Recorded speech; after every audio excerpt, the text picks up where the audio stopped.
Assalamu alaikum wa rahmatullah. J'aimerais m'arrêter aujourd'hui sur une belle histoire qui est liée à un compagnon qui s'appelle Saad ibn Abi Waqqas. Le prophète Mohammed sallallahu alayhi wa sallam, un jour il était avec ses compagnons et il commence à regarder au loin, à l'horizon. Et c'est le silence.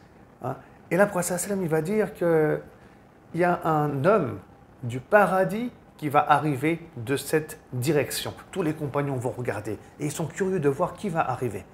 Et là, c'est Saad ibn Abi Waqqas qui va se présenter au prophète sallallahu alayhi wa sallam. Juste après, les compagnons vont se séparer du messager de Dieu sallallahu alayhi wa sallam.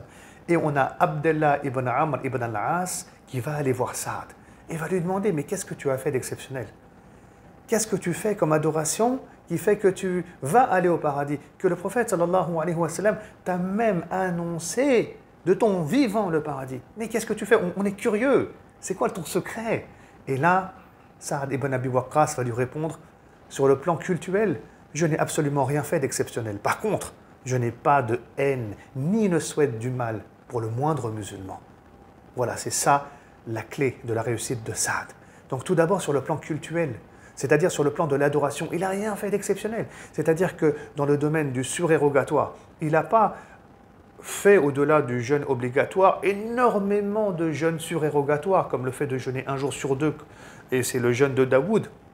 Non, sur le plan des prières nocturnes surérogatoires, des umrah, etc., il n'y a rien d'exceptionnel. Il n'y a rien d'exceptionnel en comparaison avec peut-être d'autres comme Ousmane ou bien Abu Bakr as-Siddiq radiyallahu ta'ala anhu. Par contre, il n'y a pas de haine dans son cœur. Ça, c'est le premier point. C'est ça sa clé au paradis. Vous voulez rentrer au paradis, subhanallah, il n'y a pas que ces actes cultuels d'adoration. Il y a aussi, au-delà des actes obligatoires, bien sûr qu'on connaît tous et toutes, cette spiritualité. La haine, il ne faut pas qu'on ait de haine envers les individus qui nous entourent. Il ne faut pas qu'on ait de haine envers les croyants et les croyantes.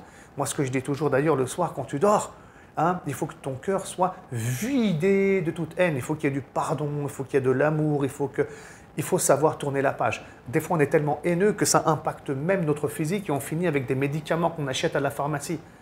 Donc là, c'est extrêmement grave. Et puis aussi, je ne souhaite donc aucun mal pour le moindre musulman. Et franchement, quand je vais sur les réseaux sociaux, quand je vois des fois ça débat pour rien du tout, comment les gens ils sont haineux, comment ils veulent du mal pour l'autre, comment on va s'en sortir comme ça? Donc, Inch'Allah Ta'ala, il faut travailler son nafs, comme d'habitude. Il faut maîtriser son nafs, maîtriser sa colère, évacuer la haine, mettre de l'amour dans son cœur, mettre du pardon dans son cœur, vouloir le bien pour son frère, Inch'Allah. Salam alaikum wa rahmatullahi wa barakatuh.